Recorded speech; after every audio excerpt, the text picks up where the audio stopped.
Hello, welcome to the All or Nothing podcast. Our official sponsors are KR Couriers and Transport Limited. This is a Northwest based courier company delivering all across the UK. They can assist in home moves and removals to large, heavy and bulky items, collections and drop-offs. Fast, safe and reliable deliveries. Please get in touch for a free quote. You'll find all the information within the description. Thank you.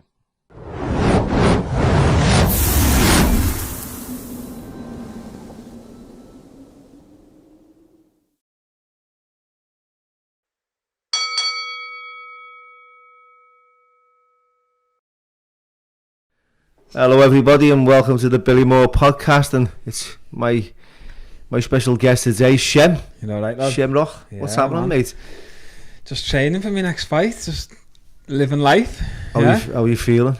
Yeah, feel good, a little bit sore, but comes with the territory, doesn't it? Yeah, well thanks for coming on, mate. You've got an incredible story. You know, you first come to light a few months ago when I seen you on social media and I read about your story and your background, and I thought this is powerful. And you were in jail when we were speaking. Yeah. That's how things happen. I've been there myself. So tell us a little bit about yourself and what's been going on. I'm from Liverpool, as most of you will know. Grew up in Toxteth. I'm an MMA fighter. And I think I've come to the attention of a lot of people because I was in jail. I just got out. I done 6 months on remand and got acquitted of a crime that I didn't commit. You were on the run for 10 years, weren't you? Yeah, I was going to slot that in then. I was on the run for 10 years. Massive. Yeah. How did that feel, lad? Do you know what? When I first left, I was only about 19, let's say. And I didn't think I was going to last 2 weeks. I definitely didn't think I was going to find martial arts and become a professional MMA fighter. So when I was 3-4 years in and people are like, but weren't you looking over your shoulder, weren't you nervous? I didn't think I was going to last more than a week, lad. So the fact that I was 3-4 years in and fighting MMA was a big bonus. So I was just living every day as it come, to be honest. Yeah, brilliant. And that was where, in Malaysia? Yeah, when I first left, I went to Thailand. I spent maybe 6 months in Koh Samui in Thailand. And then I went to Malaysia, and then I was in Malaysia for a long time, maybe 5 or 6 years. Done a bit of time in Dublin as well. Done about 2 years, 2.5 years in Dublin. But yeah, overall I was gone for 10 years. Didn't you think about getting involved in the Muay Thai when you were in Thailand? Did it come later, the MMA? So when I first started, I was in Malaysia. I was by myself, didn't have no mates, didn't know no one. And I've always been a fan of MMA. I've always watched the UFC. Even like I used to watch the old ones like Pride and Strike Force. I've always been a fan. And I always liked watching the fights when it go to the ground. I prefer more of the grappling. So I knew what jiu-jitsu was. I'd heard of the Gracies and that. So I always wanted to just try it. And when I was in Malaysia, I seen a gym that does jiu-jitsu. So I was like, you know what, I'll go down and try it. I remember I walked in the gym and I got absolutely battered. I got choked out by little kids, by women, everything. And I just remember going home thinking, what?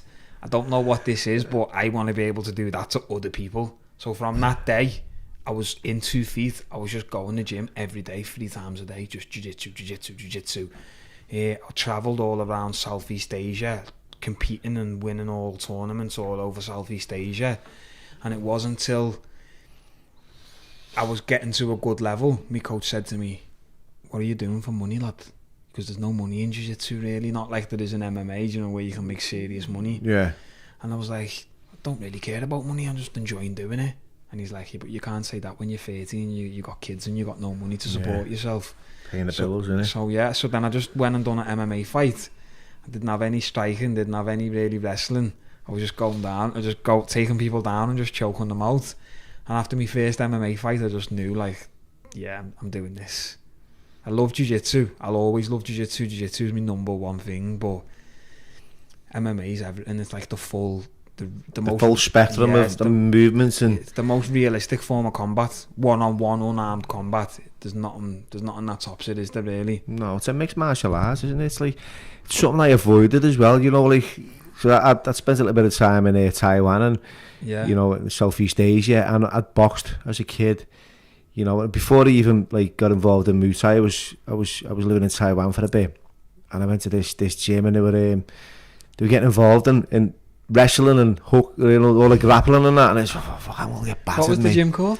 Oh mate, I can't even remember. It was just, it wasn't even. I don't even think it was. I was there long enough to even remember what it was called. Yeah. I didn't go. No, I fought in Taiwan. Did you? Yeah. This was in Taipei. Have you been to Taipei? Taipei, yeah. That's where I fought, yeah. This was when I found out that the 101 building was the tallest building in the world. You know, a big glass one in the centre. Yeah. So it was going back about what? I think it's the Burj Khalifa now in Dubai, isn't it? Yeah, 2006. But yeah, I went there. It was something that they were all talking about, like wrestling and grappling. I think it was getting on the scene back then. I thought, fuck that, mate. I'm not getting choked out by no one. You know what I mean? I'm just about managed throwing a fucking few lefts here and a right. So, you know, you've got this love, this enthusiasm, this passion now for MMA. Yeah. Right. But in the background, you've got, you know, it was an aggravated bag that they had you on, and that must have been, that's a heavy charge. It's a big charge. It's a big charge. It carries a 10, if not. You know, more at some stages. So what happened? Because you've got this hanging over you, and I know what it's like to be on your toes, especially for the time you were on your toes for. Yeah. But in the beginning, I agree with what you say. If you haven't been caught within the first couple of weeks, you get complacent, you take things for granted, you're untouchable. Right, it happened to me. I was going to get fucking Nick sooner or later, but I didn't think it was ever going to happen until it did. Yeah. So you've got that in the background. That had to be a hindrance. Well, it obviously was, you know, for you to go forward on your journey. Yeah. Tell us about like where all that came from. What happened? How come you got suspected and you were on your toes with it? So in 2013, 2014, me and my cousin were both wanted for the crime. My cousin was there that night. He got remanded into custody, and he ultimately pled guilty, and he got 5 years in jail. When he got remanded, I got arrested not long after, and I got bail. So in my mind, I'm thinking, literally just got out the police station. Oh, I've got bail. Yeah, I'm gonna beat this. Yeah. They obviously know I weren't there. Get a call off my solicitor as soon as I've left the police station. Merseyside police have made a mistake. They were supposed to remand you into custody. Can you come back, please? Can you come back? I've gone, yeah, tell them I'll be there in the morning. Booked me ticket to on the Eurostar, off to France, flew from France to India to Thailand, and that was me gone, lad. I was 19, I was young, and I was thinking, I'm not going to jail for something I haven't done. Did your family all stick together to help you get abroad, or did you have a few shavings? Yeah. It was alright. Yeah, you were flying. Yeah.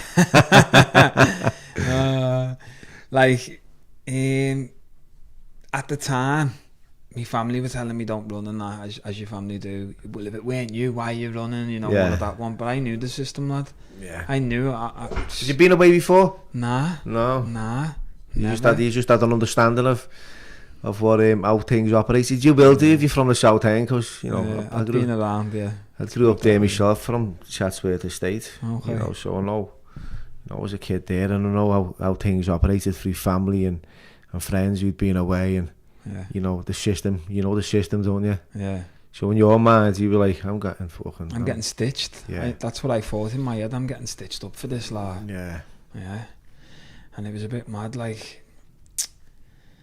I'm not going to say I didn't deserve it, because the lifestyle I was living, I just feel like there's so many crimes that I committed back then that I never got caught for, and I feel like the one that I didn't do was the one that bit me on the arse, so to say. I just think it's karma. Yeah. It's just God's way of saying, like, you need to pay for what you've done, lad. But you know what? You kind of paid for it in a sense with, okay, even though you didn't do it and you were telling me that you've done stuff in the past that you should have been caught for, you pay for it in ways that you wouldn't have known. Exactly. You know, in the anxiety, the fear, the loss of family, the mission of home. Yeah. You know, all that. You know, the longing, the wanting. You know, it's you're getting robbed of all that. You know, and then eventually, you know, it fucking does bite you on the arse, doesn't it? You know it yourself. You've been to jail. Jail's not a rehabilitation centre. They say it is. They say you go to jail to get better. I only know people in that system coming out worse. I ain't never seen anyone come out better. Maybe the odd few man who only done a 2-3 week lie down and then they go, whoa, I'm never getting involved in anything. But majority of men who come out of that place come out worse. Yeah. And I feel like I did need rehabilitating. I'll tell you that myself. I was selling drugs, running around the city doing madness, having beef with man, and it took me, because I never had no ambitions, no dreams. The only thing I knew were the people around me, and they were all drug dealers, they were all criminals. When I looked, who's got the nicest cars, who's got the baddest women, who's got the best, it was all the drug dealers. Yeah, all the temptation and all that. Even like the biggest athletes when I was growing up in the city, they'd want to come down Granby and lodge and chill with the gangsters. Yeah. So I was looking at them going, what? I want to be a gangster. I want to be like me dad and his mates and them. But it's no lifestyle to preach, because it's not till you're in it that you realise it's not all glam and glitter and it's not all money and fame. It's not nice, lad. But it took me to go through what I've been through to find my passion in life, which is definitely jiu-jitsu. And don't get me wrong, I love MMA, but jiu-jitsu is my real love. It took me to find what I believe I was put on this planet to do, to fight and compete and to teach and show the next generation. It took me to find that, to then realise, like, that life ain't for me, lad. You know, sometimes, you know, you're a young lad, so it's obviously it'll take you to some lengths first before you realise that, like, you know, this is rock bottom, this is not for me. Yeah. You know, you're going to have to go on that path for a little bit, and as they say, you know, bad company corrupts good character, and you're living down the South End. I'm not, like, separating communities or areas, but I know, like, Liverpool 8, it's like, I grew up there, I was there for decades. It was a poor, deprived area, you know, and all your peers were all standing on the corner, like you said, you were inspired by, like, drug dealers and gangsters and all that way of life. And for me, you know, I was kind of like, I was inspired by, like, my older cousins who were all smoking gear. they just looked cool at the time, and I got trapped in that era of, like, that addiction and that cycle of prison institutions and, you know, the mental health. And not, you know, for me, mental health wasn't even fucking spoken about. Yeah. You were just round a bend, that was it. And if someone said to you, like, oh, he's fucking nuts, he's a psycho, I felt comfortable with them kind of labels. Yeah. Because it kind of kept people away. Yeah. Yeah. You know, and if people say to you, like, you're fucking nuts there, lad, there's something about it that makes you feel powerful. Yeah. You know, they've got a little bit of fear there. If he thinks I'm nuts, well, in reality, that's not who you want to be. Yeah. You're growing up in that way. No one's going to mess with me because they think I am. And it's, in reality, you just, not for me anyway, in reality, I was just a scared, sort of lost boy who just wanted to fucking be a part of something. Yeah. But I didn't know where I fitted in life. And like you said, for me, that wasn't a path I wanted to be on. You know, I had to go through all these consequences to get to the path where, you know, the right path for me. And that sounds like you've caught that early on in life. Yeah, that was lucky. You must have been young thinking, oh, no, this is enough here for me. Yeah, the hardest part, it's not me, my family, lad. Your ma getting the door kicked off by police all the time, or you can't go and see your family because your family, like, I don't want to bring trouble to my door, or my little cousins and my nephews and my nieces and my little brother, and they're hearing what's going on around the city, stabbing, shootings, drug deal, and they're asking, was that you? Are you with them? I wish I could do that. I want to. And I'm telling them, nah. What are you on about, lad? Stay in school. Yeah, at school. They don't want to wear it because they only know what they see. Yeah, so you became a role model for your nephews, and now things are different, lad. Yeah, things are different. The people that used to walk down the street that I maybe went to school with in 2013 would see me and go, shit, there's Shem. Boom, hoods up, cross over the road, didn't see him. Now these same people, can I get a picture with you, lad? My little cousins are all watching me fight, sending me pictures. I'm watching your fight on YouTube. Brilliant. Or I want to be like you, can I come to the gym, bro? Do you know what I mean? My family are proud of me now, lad. My family see I'm doing well and making money, doing something positive. And not only that, look at the next generation.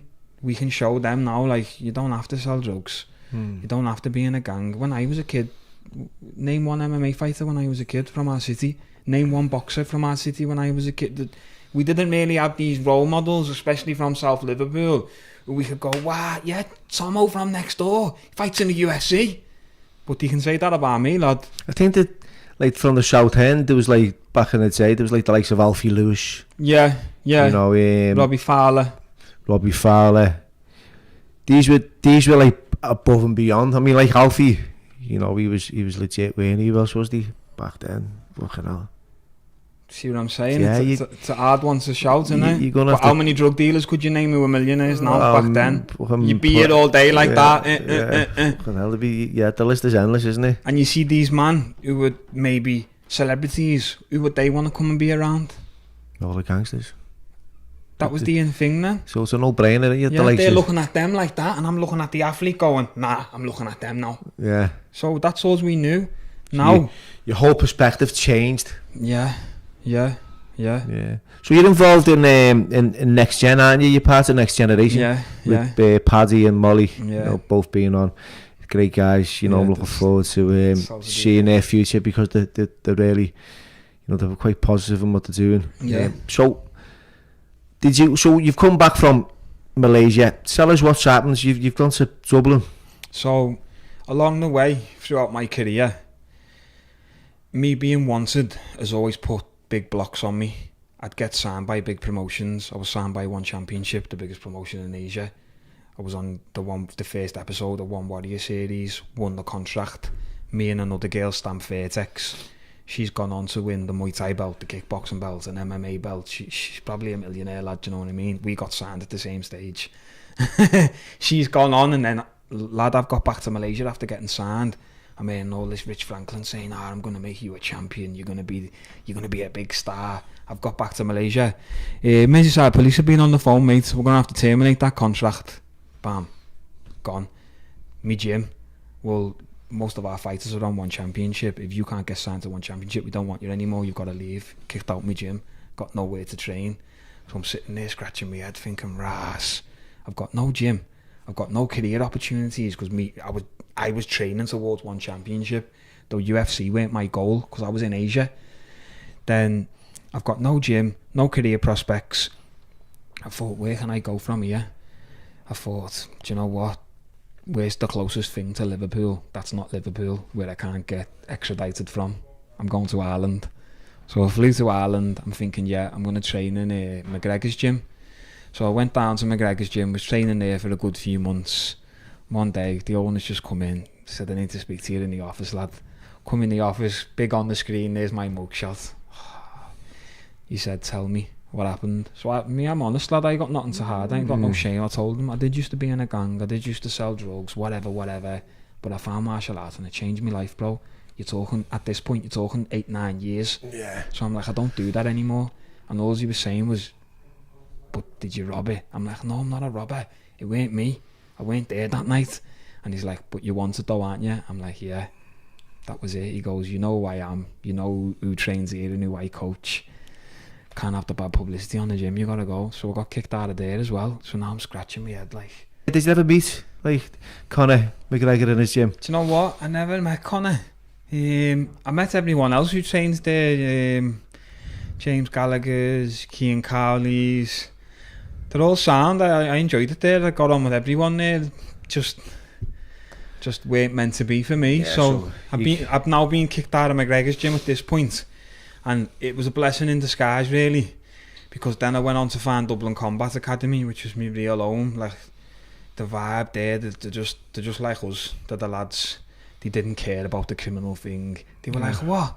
That's what we open a gym for, to get lads off the street. Yeah, we don't care about all of that. Like I'm training with Colin Mahone and Craig Coakley. Like Craig Coakley is an absolute machine. One of the best athletes, one of the best strikers I've ever seen. I feel like in the future he's going to go on to be special and people are going to rave about him. Yeah. He's a bit under the radar right now. I don't know why. But yeah, I just got in with them, and it's just a pure Muay Thai gym. So I was just doing Muay Thai every day for 2 years. So you've been trained in like the likes of Muay Thai, Jiu-Jitsu, wrestling, grappling, wrestling, boxing, MMA. What was, and like you said, you know, you favour Jiu-Jitsu more than anything. Yeah. So when you're fighting, right, what's your style? I'm taking people down and I'm mauling them, That's and it. choking them out. But I feel like I'm such an adaptable fighter where I've fought wrestlers and decided to anti-grapple and strike. I've fought strikers and decided to take them down and submit them. And then I've fought guys and I've been smart and just controlled positions and maybe throwed a few shots. And then when they get tired, attack the submission. Like, I feel like I'm good at studying opponents, seeing the weaknesses and playing it to my strengths. I feel like it's MMA. You've got to be able to do everything. And I feel like I can adapt and do everything. Yeah. Who was your inspiration in Liverpool then? Bloody hell. Like, Who did you look up to when you were like training and noticed that were on the scene? I was watching Paddy fighting Cage Warriors before I'd even trained MMA. I was watching Darren Till. I was watching also guys outside of Liverpool. I used to love watching the old Hicks and Gracie tapes, the Jim Storman, his fights in Japan, his no time limit bouts. Like, for me, I know it's a bit bad to say, like, but for me a decision's not really a win. If I win on decision, I'm not happy. A finish is a win. To me, unarmed combat is a fight to the death.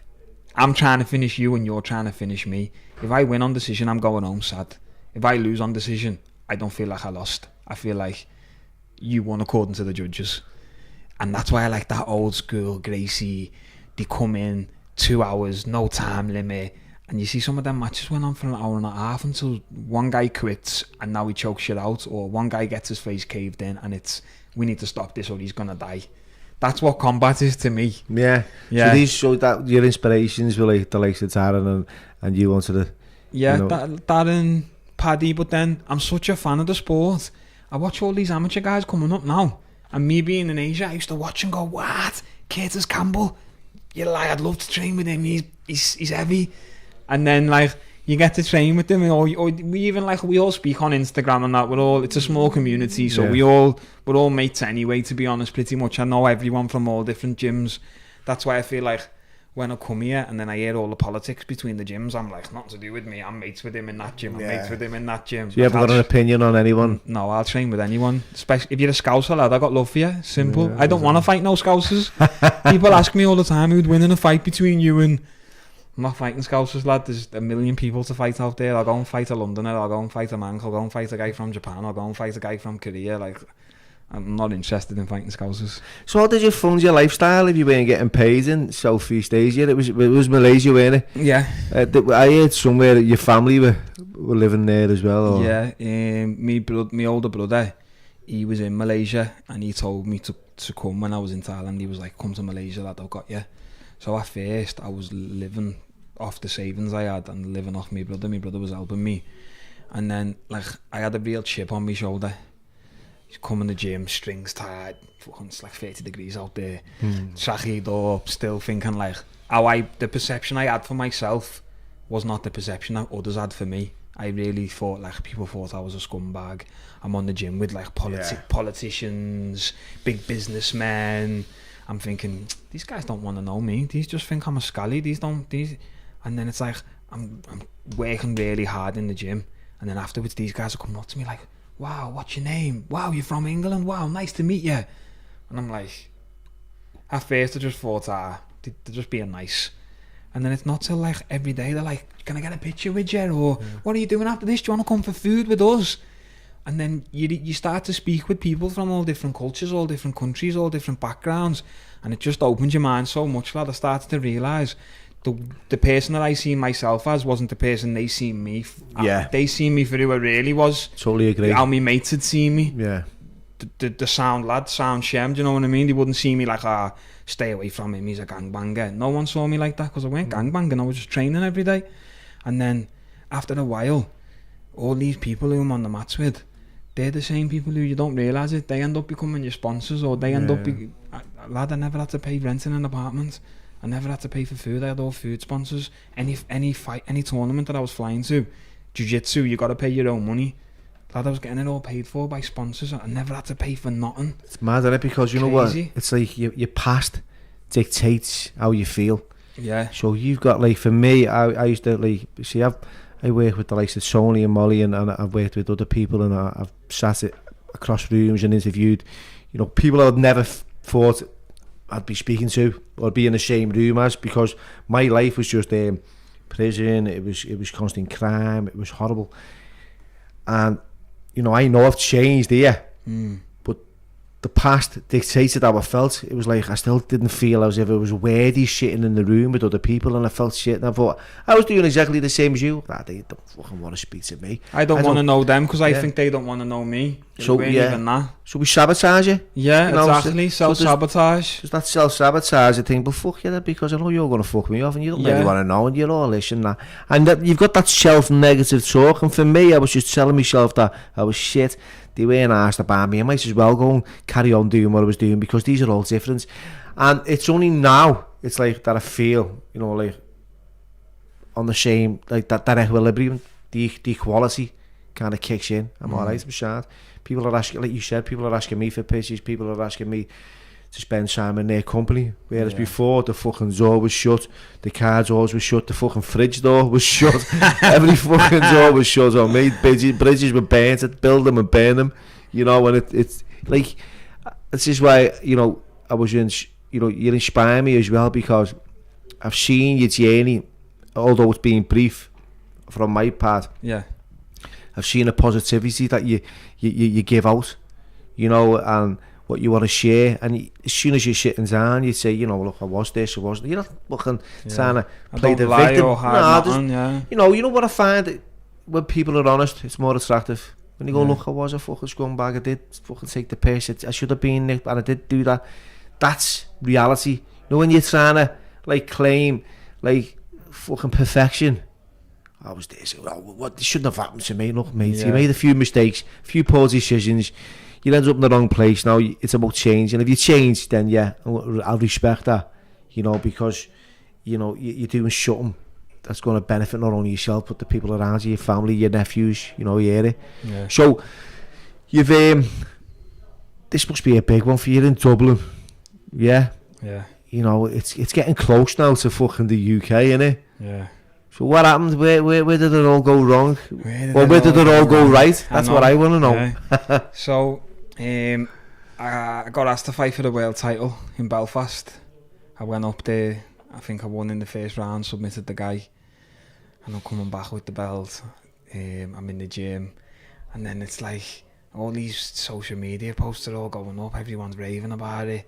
And under every single post, all I'm seeing in the comments is all, you know it yourself, lad, no one says it off the real profile. But all the haters come out the woodwork on all these fake profiles. He's a criminal, he's a burglar, he's a house robber, he's a tramp.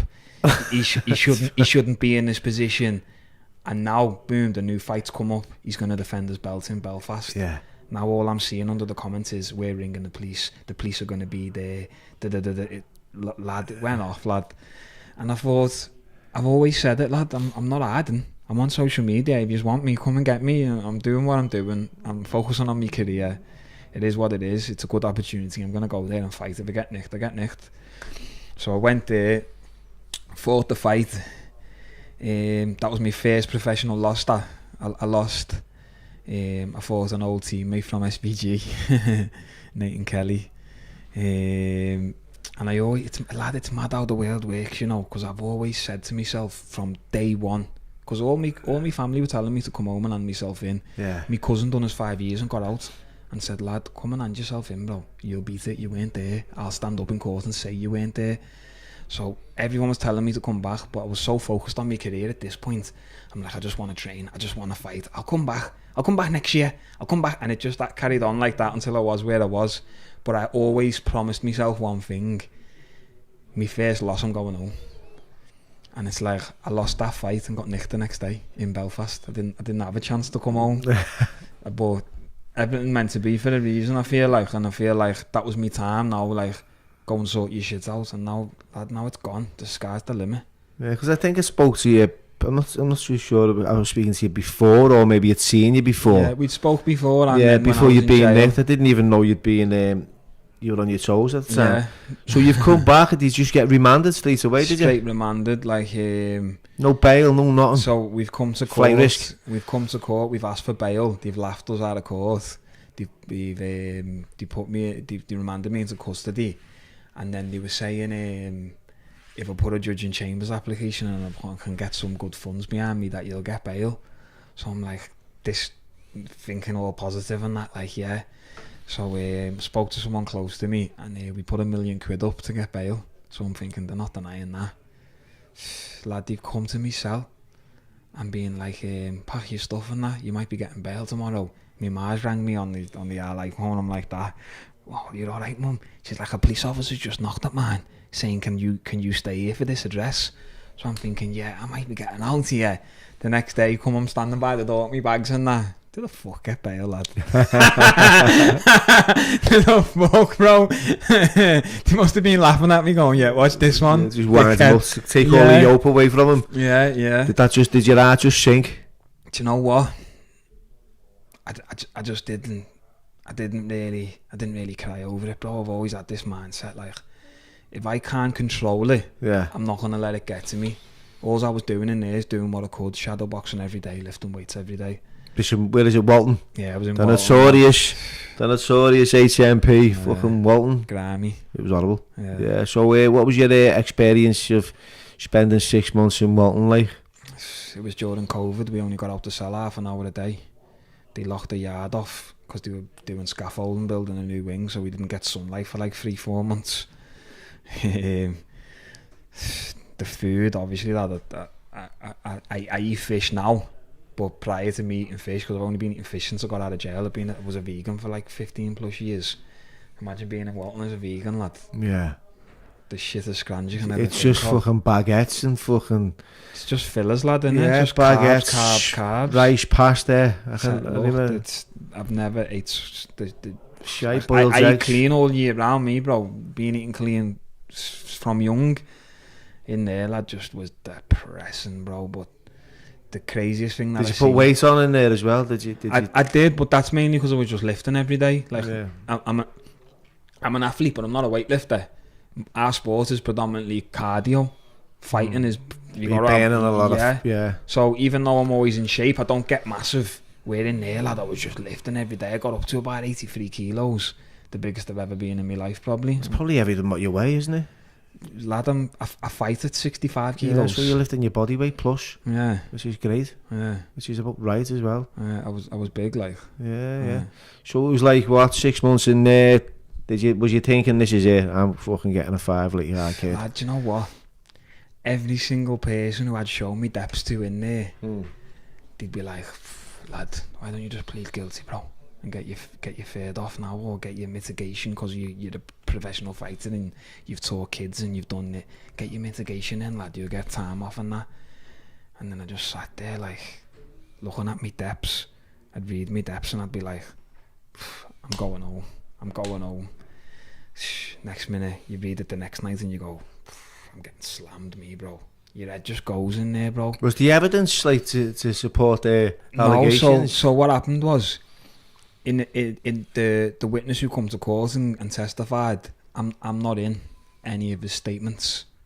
But then, after the crime was committed, he's come back 20 months later, and then added my name in. Lad, it was mad. Like, I guilty by association, basically. I was with my cousin every day, and we were little bastards and that, you know what I mean? Not now, but that's what we were doing, lad. We were fucking up to no good. And it's mad how it's even gone down as a burglary, lad. The guy who went to court, he was basically a stash for my cousin. He was holding drugs, and then he was robbing drugs out of the stash and selling them on the street. Someone's heard he's selling drugs on the street, so they kicked his door off and robbed him. And then obviously my cousin's not happy, the shit's gone missing, so he battered him. And the kid went to the police.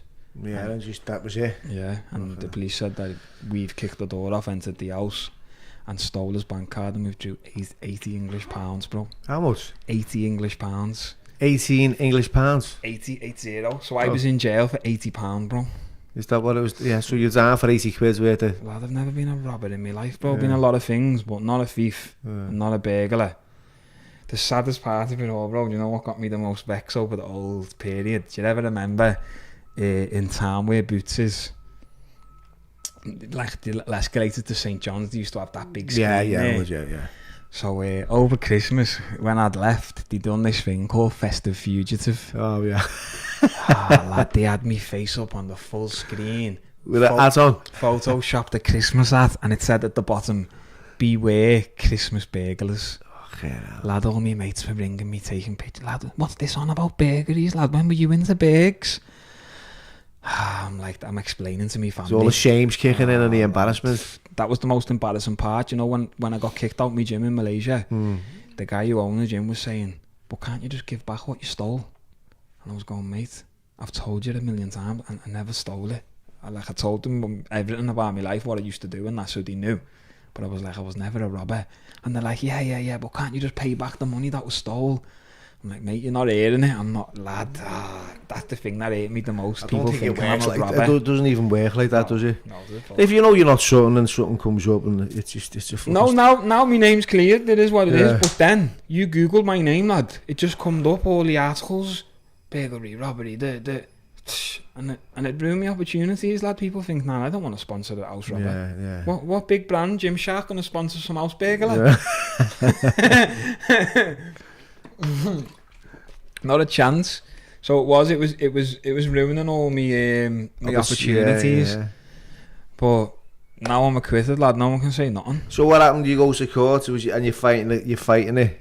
So you go to trial, yeah. That must have been a big one hanging over you, going to standing in. Do you have a jury and everything there? Lad, full jury. I went to court. 2 other lads from Walton, they were on a murder trial. Yeah. So I'm like when you go to court, you're in the court cell. I'm like, put me in with the lads over there.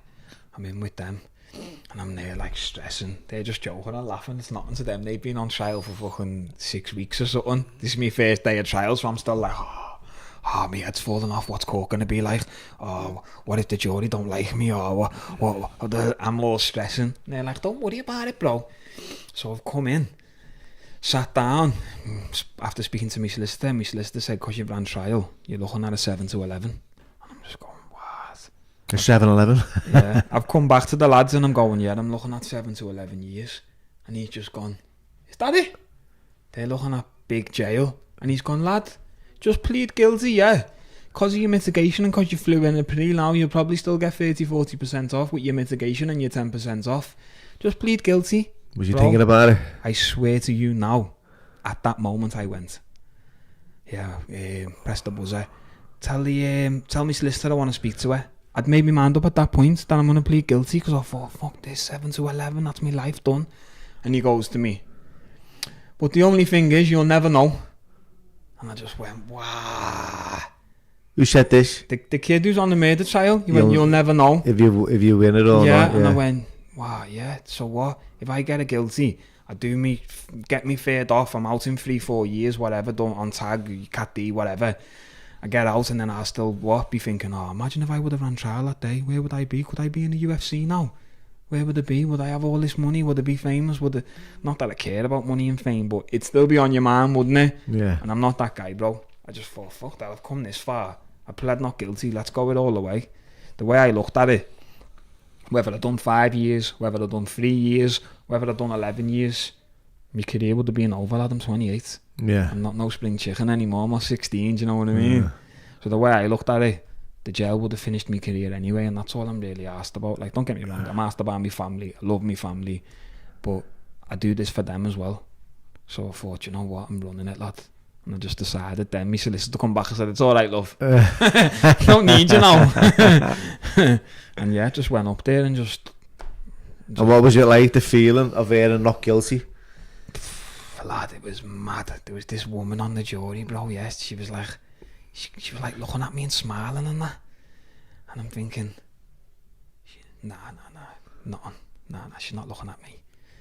And then I'm thinking the next day, boom, she's there again on the jury and she's like, I'm thinking, is she smiling at me? Look, you know, when they said not guilty, the jury can leave. As she's walking out, she went. I was like, go on, girl. I got a unanimous not guilty. Yeah. Every single person on the jury said he was not there. Wow. So when after the court, after the everything's done and it's time for the jury to make their decision, they sent me down to the dock. It was 5 p.m. So when I've come down, the guys who lock you in your cell and that, the court screws, they're like, lad, you'll be coming back tomorrow, you. I said, why? My court's done. They were like, do you think they're making a decision in 10 minutes, bro? This court closes at 5, 6 o'clock. If they don't make their decision in 10 minutes, you're coming back tomorrow. Normally it takes them hours. Lad, I've literally got down and another court screw said, they want you upstairs. So I'm like, my decision? It's quick. I've come upstairs and they went, we've got a question for you, Mr. Rock. And they've asked me a question. I can't remember what the question is. You know, as soon as they ask me that question, what come into my mind? Reasonable doubt. If they've got a question, that means they doubt something. Yeah. If they have got any doubt in their mind, they cannot find you guilty. I went down like that back into the cells. I'm going home, boys. And my mate's like, lad, it's only a question. I'm like, lad, I'm going home. In 10 minutes, they come back, come up, not guilty. In 10 minutes, bro. Did you find out what happened to the other two, the kids that were on trial for murder? Nah, I haven't even found out. Hopefully they bust it, because you know what? They told me it weren't even them.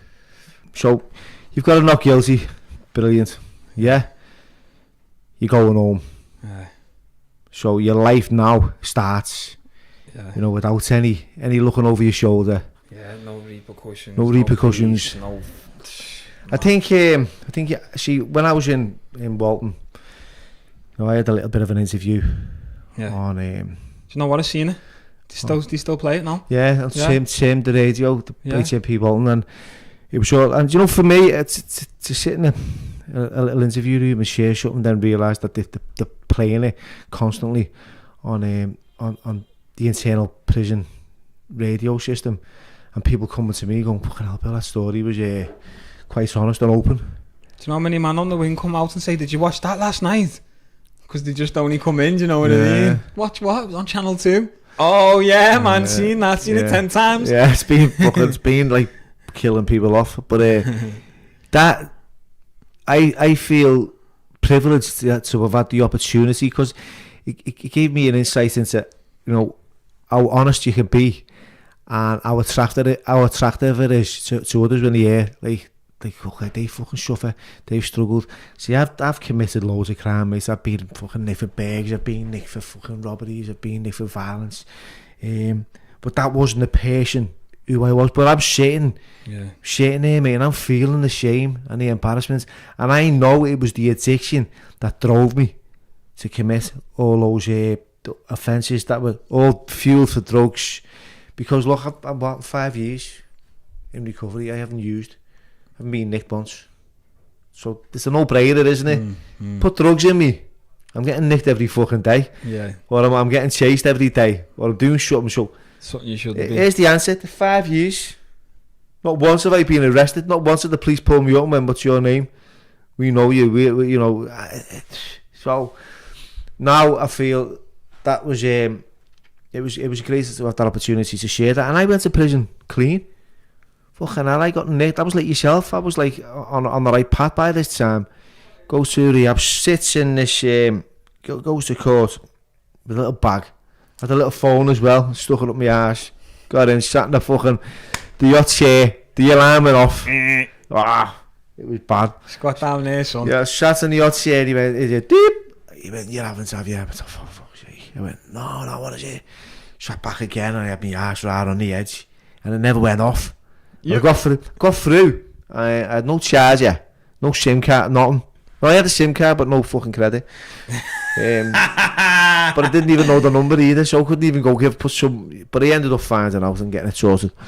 So this was the kind of, I think, the things you can offer people now, you know, are more important than anything. So you're out. You're right. So what's been your life so far? Was you heading to next gen prior to going to prison? So it's crazy. Before I went to jail, it's like everyone's on your dick. Everyone wants to know you're up there, lad. You're winning world titles. Yeah. Oh, everyone's saying you're the next biggest thing. I'm pretty humble guy. I don't think it got to my head, but you think everyone's your mate. I'll say that. Do you know when I went to jail, 3,000 of my followers disappeared from Instagram, all unfollowed me. No one messages me anymore. I got an iPhone in there, bro. Paid 15 something for that iPhone. And I'm going, lad, I wake up every morning to at least 300 messages. I'm thinking, watch when I log into this now. It's going to be popping. Power. Unlocked it and gone, No messages. 10 messages. What? Checked me followers. What? 7,000 followers. I went to jail with 11,000 followers. Where's everyone gone? Yeah. Bro, everyone forgets about you, lad. Think, he's finished him. He's done out here. But there was certain people who stuck by me, bro. Me manager, Sid Mogul Management, shout out to Sid. They stood by me. They got me a legal team. No, all he asked me is, did you do it? No. Well, I'm with you 1,000,000%. Anything you need, I've got you. Even if you get found guilty, I'm still with you. Yeah. And another one was Next Gen, bro.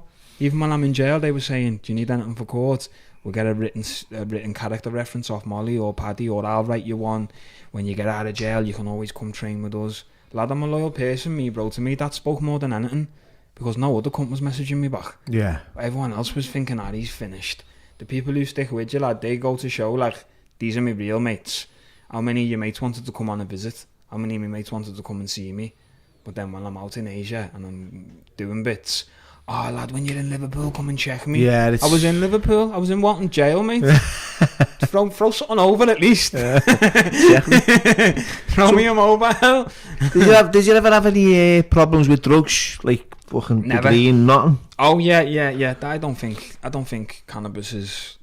I don't want to say it's not a drug because the modern cannabis has changed, hasn't it? Yeah, you can't really. We'll avoid that one because you don't need the political kind of backlash. I don't smoke weed. I'm fully clean. I'm off the weed, but I did used to smoke weed. I've never smoked tobacco. I've never drank alcohol. I've never took a drug in my life.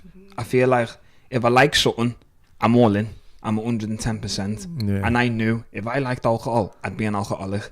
If I liked heroin, I'd be a smackhead. Yeah. If I liked coke, I'd be a cokehead. So I knew I'm not even going to try it because I know if I like it, I'll be addicted. Yeah. For me, the weed thing, a little bit of recovery now and then. You saw your back's hurting. But the CBD. Yeah, CBD and weed. I used to smoke weed in Asia and that. So did you? How did you have any problems like most people do in prison, coping with the regime and the bang up and the long hours and the fucking monotonous, boring fucking pad mates that you get in?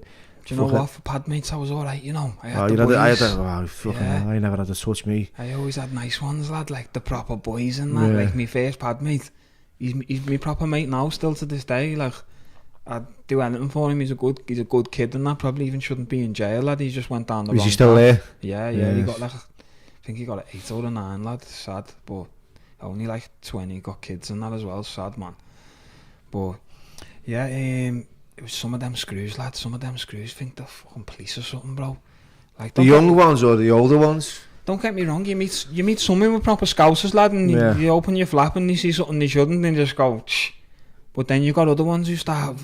What's that smell? What, you've got a phone in there, mate? We're in jail. Just leave us alone. We're not causing no trouble. We're not fighting. If people want to smoke weed in jail, they should be able to smoke weed. You let them. Instead, they'd rather them go to med hatch and take pharmaceuticals. That's my problem. Yeah, lad. they're on the methadone now, and there's a massive and what else? The spice epidemic. They don't do nothing to spice heads. You know why? Because they're petrified that these spice heads, if you don't have spice, a screw's getting kettled or someone's getting cut on the wing. Yeah. When these guys have got spice, then okay, he just mongs out in his cell. Fuck that, lad. Yeah, I've seen it, mate. I've seen people getting cut wide open just for a little card, know what I mean? Serious? And the money that they're making on them cards, 50 quid a little sheet of spice like that. Yeah, it's all on paper. You know, I've never, ever fucking touched it. I'm grateful that I stopped taking drugs before it was even legit, know what I mean? Or everyone was on it. That'll write you off, that shit, mate. Yeah, the likes of Ket and fucking or that game, mate. Cat's big in jail, innit? Yeah. Magic's big in jail. Spice, it's mad, innit? See, I'm an old school fucking junkie, so I knew it was either fucking 8-ball Rocky or fucking swag. That was it. You know what I mean? You know. Go to jail these days, man. I'm going in clean, and I've never used anything since. Know what I mean? And I've been, and I read this fucking second book on my observations in Walton Jail. You know, on the spice epidemic, the mental health, the drug-induced fucking psychosis, the drug-induced violence, because, you know, I couldn't look at anyone in the eye when I first went. I was thinking, fuck that, mate, it's going to go off here, because I'm a little bit of a lump, mate, and I react a bit too fucking quick to other people's fucking contact, so I didn't want to get involved. I thought I just want to get through this now as smooth as possible, try and get out as quickly as I can, go through the system, get to a Cat D, and this is what was going through my head. And I had fucking barriers put in front of me, and telling you, Shem, right, I had fucking people throwing the eyebrows at me, thinking I'm going to end up pulling his windpipe out. I'm in the pad and I'm fighting with myself to go, just stay calm, lad. And just then being like a bit of a people pleaser and a bit more like overly fucking pleasant with someone, just not to create any fucking conflict. You know, I've even been I even like set up a self-will group, you know, self-help group in Hindley for people who were in the same fucking position as me, used drugs and got clean. And then when we had this group fucking session that they'd allocated us to have, I got fucking the security coming raiding me pad and said I was cultivating gang culture and I was dealing fucking spice. I was thinking, you're fucking joking, aren't you?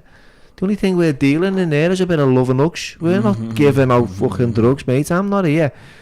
But, you know, the suspicion kind of, you know, people putting fucking things in the box. It's just, you know, it's horrible, that lad, taking your Cat D off you while I'm in a Cat C, just being given a Cat D, we're going to take that off you. I'm thinking, do you know what, fuck it, lad, I'm going to bang this kid out, he's a fucking whopper, he's the one who, and by just like sticking to me guns and doing the right thing, you know, people seeing through it for what it was. Even like governors went, look, it's fucking full of shit, Bill, we know you keep your head down. And I think that's what it is, it's about persevering, and it sounds like that's all you've ever done, it's just persevered, knew you were in the right, you know, you knew it was just fear keeping you on the run. Yeah, you know. Yeah. So what are your plans? Is it any UFC plans going on? Anything? That's the real question, lad. Let's get this on. Come on, let's. They always throw me out, don't they? I'm fighting for the title August 20th. These ones aren't announced, but if I get out of that fresh, not to say I'm looking past that, because I am not looking past this fight. August 20th, I am fully focused on whoever they put in front of me. I'm going to finish him in a spectacular fashion, and people are going to say, Shem's back. Trust me.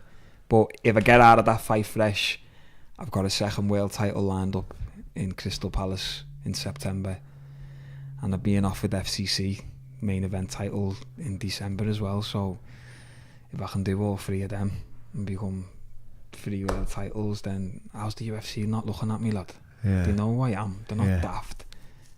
But Cage Warriors is there also. Maybe Cage Warriors could be an avenue. Like, right now, I'm just focused on fulfilling one of my dreams of main eventing in Liverpool and selling out a show. And that's going to be my next fight, August 20th.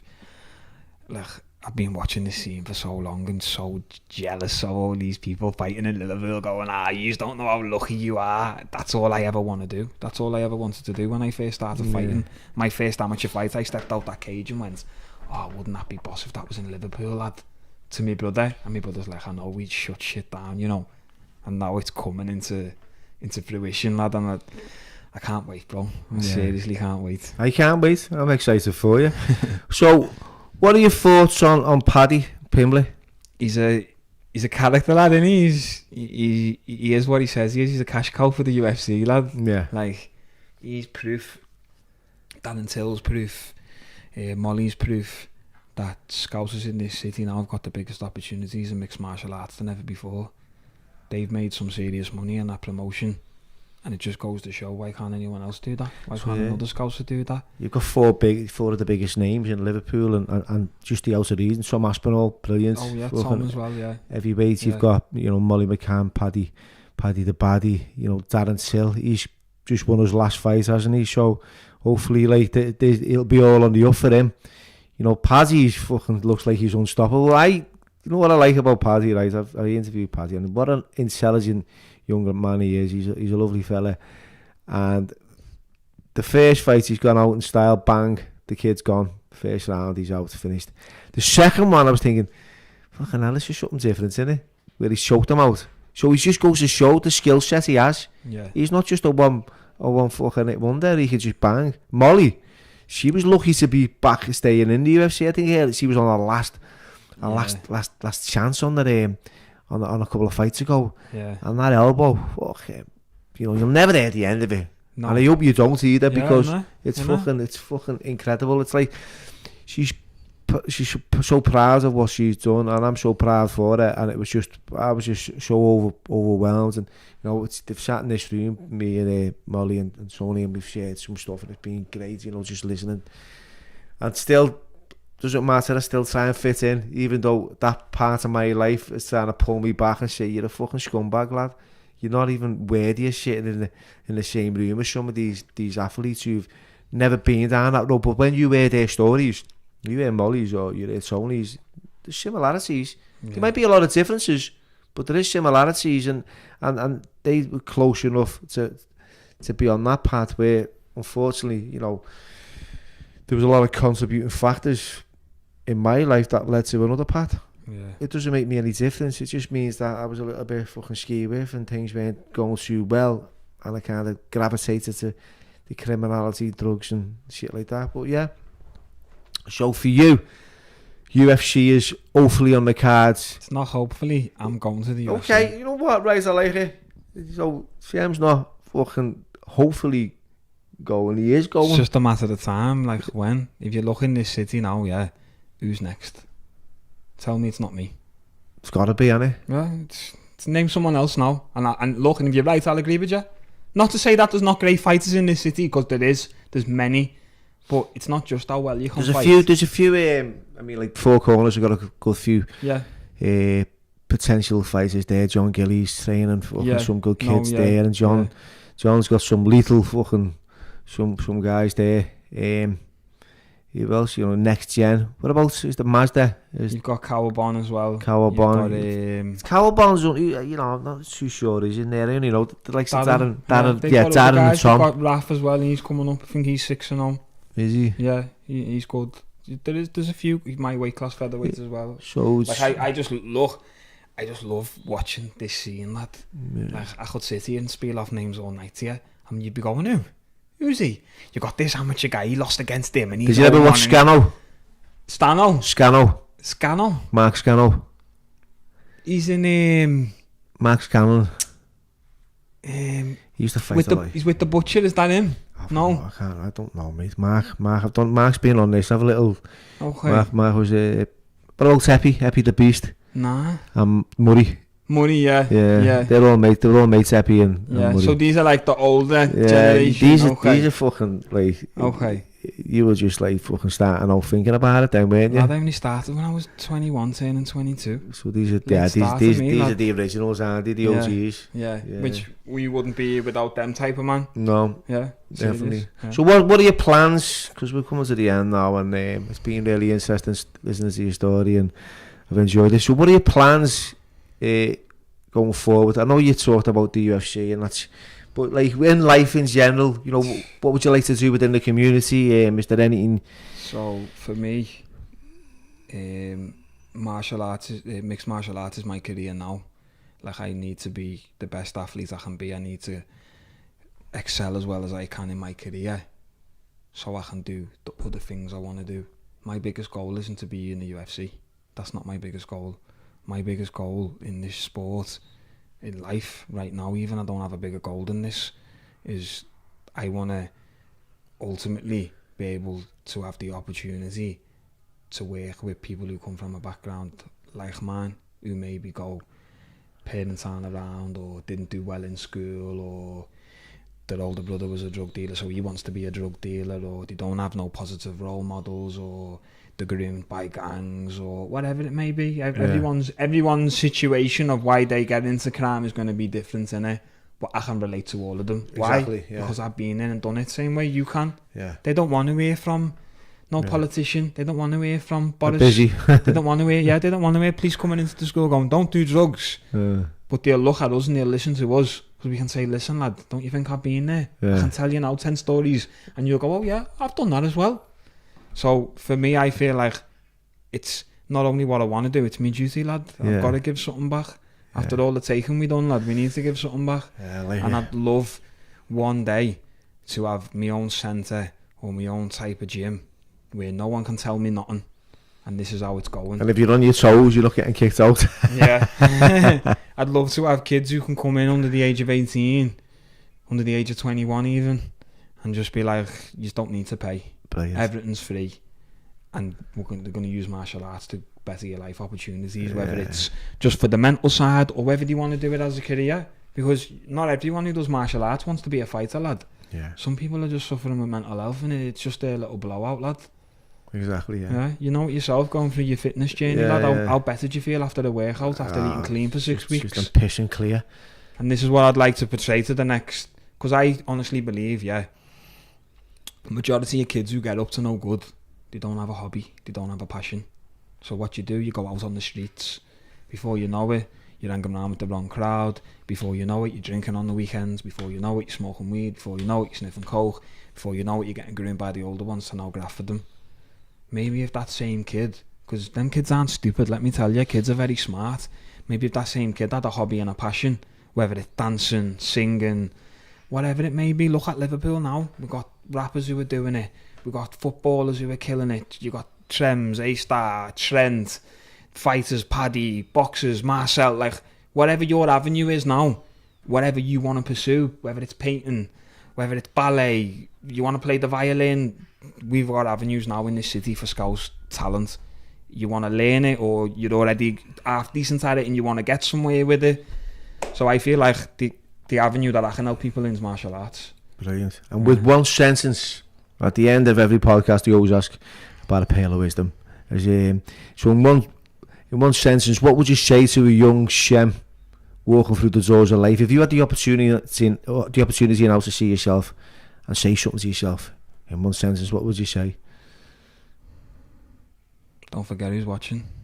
Brilliant. And with that, mate, Respect, fam. respect.